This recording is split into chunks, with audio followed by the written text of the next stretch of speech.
New syllabus primary mathematics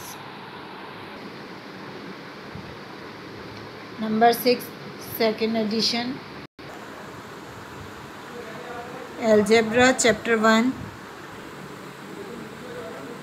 page number 5 question number 11 PQRS is a rectangle with length XCM। Length उसकी क्या है? XCM, यानी नहीं मालूम, X है, वेरिएबल है। ABC से लेके Z तक जितने भी नंबर होते हैं वो वेरिएबल कहलाते हैं। एंड ब्रेथ 4cm, और ब्रेथ उसकी है 4cm। अब आप देखें ये क्या है? लेंथ इसकी XCM, ब्रेथ यानी इसकी चौड़ाई कितनी है? 4cm। Find the perimeter of the rectangle. आपने इसका पेरीमीटर बताना है। पेरीमीटर का क्या तरीका होता है? L into B, L into B multiply by 2। लेकिन क्योंकि हमारे पास क्या मौजूद है? X, इसलिए हम ये वाला फार्मूला नहीं लगाएंगे, हम लगाएंगे ये वाला, यानी L plus B plus L plus B. Length breadth, length breadth. Length कितनी है? XCM, ये रहा X। इसी तरह इसकी ब्रेथ कितनी है? 4cm, ये रहा 4। और इसी तरह दूसरी वाली X, ये रही, और यहाँ से आ गया 4। ये सब चीज़ें आ गई। इसी के साथ आप यहाँ पे बाहर लिख दें cm, ताकि आपको पता चल जाए कि हमने इसकी यूनिट भी इसके साथ लिखनी है। इसी तरह यहाँ पे आए, अब आपने देखा x और x दोनों अलग अलग थे, इसको अरेंज किया, x और x एक जगह लिख दिया, और जो कांस्टेंट नंबर, जो अकेले नंबर होते हैं उसको कहते हैं कांस्टेंट नंबर, यानी 4 और 4 को एक जगह लिख दिया। x और x को ऐड किया तो यहाँ 1 होता है, इसी तरह यहाँ 1 होता है। यानी अगर मैंने x प्लस x लिखा है तो यहाँ भी 1 छुपा हुआ है, यहाँ भी 1 छुपा हुआ है। दोनों को ऐड करेंगे तो 2x हो जाएगा, ये रहा 2x, और 4 एंड 4 8। इस तरह से हमारे पास क्या आ गया? 2x plus 8cm। अब ये x अगर हमारे पास 2 होगी तो हम 2 को इससे मल्टीप्लाई करेंगे और आगे सॉल्व करेंगे। लेकिन आपका क्वेश्चन यहीं तक है, आप यहीं तक देखें। The perimeter of the rectangle is 2x plus 8, और इसकी यूनिट लिखना हर हाल में ज़रूरी है, cm, सेंटीमीटर। अच्छा, अब इसी तरह हमारे पास है question 12। Simplify 5y plus 4 minus 2y minus 3। सबसे पहली चीज़ यह है, हमें करना है अरेंजमेंट। अरेंजमेंट में क्या आ जाएगा? सबसे पहले तो ये क्वेश्चन ऐसे ही सेकंड टाइम फिर लिख लिया है, इसके नीचे ही सॉल्व करें तो ज़्यादा अच्छा है। अब ये क्या है? 5y, ये लिख दिया 5y माइनस 2y। जो भी आप टर्म लेंगे उसके साथ उसकी साइन होगी, पहले साइन होती है फिर टर्म होती है, यानी माइनस 2y इसके साथ लिख दिया, यानी y और y एक जगह अरेंज कर लिया। कांस्टेंट नंबर ये प्लस 4 माइनस 3, ये भी एक जगह लिख दिया।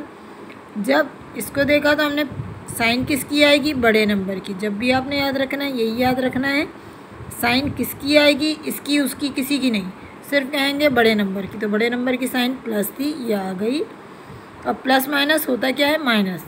5 में से 2 माइनस करेंगे तो 3 आएगा, यानी ये आ गया 3y। यहाँ आपके पास दोनों कांस्टेंट नंबर है, साइन किसकी आएगी? ये रही बड़े नंबर की। और होगा क्या? प्लस माइनस माइनस, 4 में से 3 माइनस किया 1। अच्छा, अब हमारे पास है question 13। Simplify each of the following algebraic expressions. और ये कॉपी में सॉल्व करती हूँ।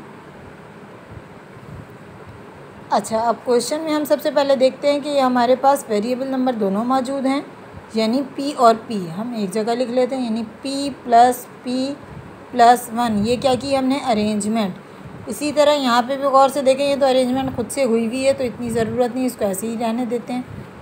अच्छा जी, आ जाइए, p और p, ये रहा 1, ये रहा 1 छुपा हुआ 1, 1 और 1 2p, ये रहा 2 और ये रहा p प्लस 1, ये इसका आंसर आ गया। अब आते हैं नेक्स्ट क्वेश्चन पर। ये 5 अपनी जगह रहने दिया, साइन किसकी आएगी? बड़े नंबर की। होगा क्या? प्लस माइनस माइनस, 9 में से 2 माइनस करेंगे 7q। अच्छा, अगर बिलफर्ज यहाँ माइनस आ रहा, सॉरी यहाँ माइनस आ रहा होता तो हम क्या करते हैं? 7q माइनस 5 लिख देते, लेकिन क्योंकि ये दोनों पॉजिटिव है तो इसको ऐसे ही रहने देंगे। अब नेक्स्ट क्वेश्चन में हम टर्म देखते हैं, हमारे पास 2r है। हम पहले अरेंज कर लेंगे इसको, चाहें तो यहीं कैंसिल भी कर सकते हैं, लेकिन बेहतर तरीका ये है कि 2r माइनस 2r, ये लिखा हमने, फिर प्लस 4 प्लस 3 प्लस 4 प्लस 3 ये दोनों सिर्फ साइन चेंज है तो इसकी वजह से ये क्या हो जाएगा, कैंसिल। और यहाँ क्या आ जाएगा, 4 and 3 7, ये आ गया आंसर। अच्छा जी, अब ये 8s, गौर से देखें तो आपके पास पहले प्लस का नंबर मौजूद है तो हम इसको यहीं लिखा रहने देते हैं, और दूसरा एस यहाँ पे मौजूद है विथ इट्स साइन यहाँ शिफ्ट करते हैं।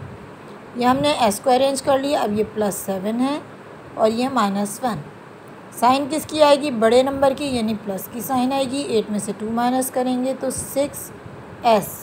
साइन किसकी आएगी, बड़े नंबर की, होगा क्या, प्लस माइनस माइनस, 7 में से 1 गया 6।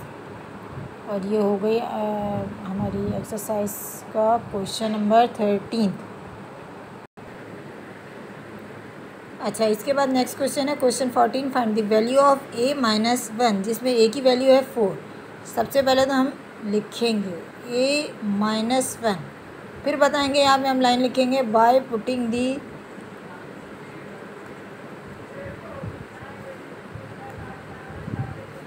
वैल्यू ऑफ, अगर एक वेरिएबल है तो 1 लिख दिया, 2 हैं तो a एंड b लिख दिया, अगर 3 है तो a b एंड c, और अगर बहुत सारे आपके पास a b c और x y z और इस तरह 5 से 6 नंबर हों तो आप उसमें लिख सकते हैं by putting the values of, और उसके बाद 2 डॉट लगा देंगे यानी कॉलन।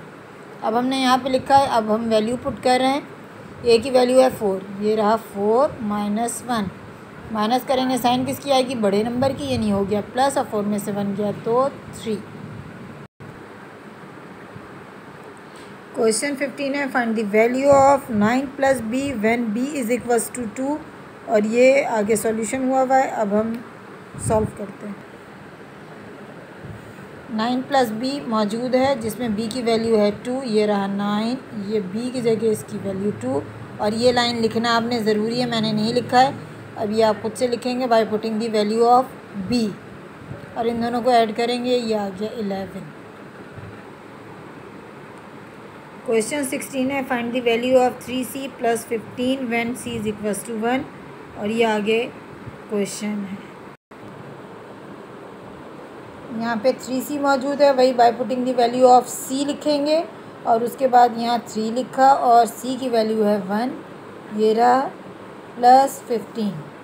देखा जाए 3 और c आपस में मल्टीप्लाई हो रहे हैं, इसीलिए हमने ब्रैकेट लगा दिया है, और 3 1s आर हो जाएगा 3 प्लस ये रहा 15। क्वेश्चन यहाँ स्टॉप नहीं होगा क्योंकि दोनों कांस्टेंट हैं। ऐड कर लेंगे जैसे ऊपर किया था, इसी तरह दोनों को ऐड किया तो आंसर आया 18। अच्छा, अब है हमारा question number 17, find the value of 20 - 2d when d = 3, और फिर आगे ये सॉल्यूशन है, और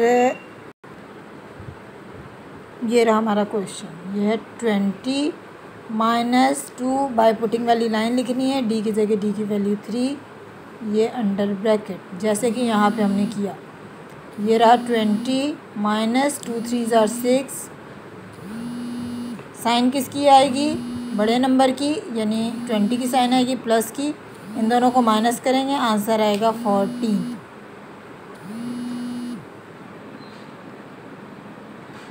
अच्छा, इस एक्सरसाइज के बहुत सारे क्वेश्चन मैंने पहले सॉल्व किए हुए थे, ये रह गए थे, ये मैंने अब कर दिए हैं। बाकी आप मेरी टीचर एकेडमी लिखने के बाद प्राइमरी मैथ्स क्लास 6 लिखेंगे तो आपके सारे एक्सरसाइजेस के पेज नंबर्स के हिसाब से आपके क्वेश्चंस आ जाएंगे।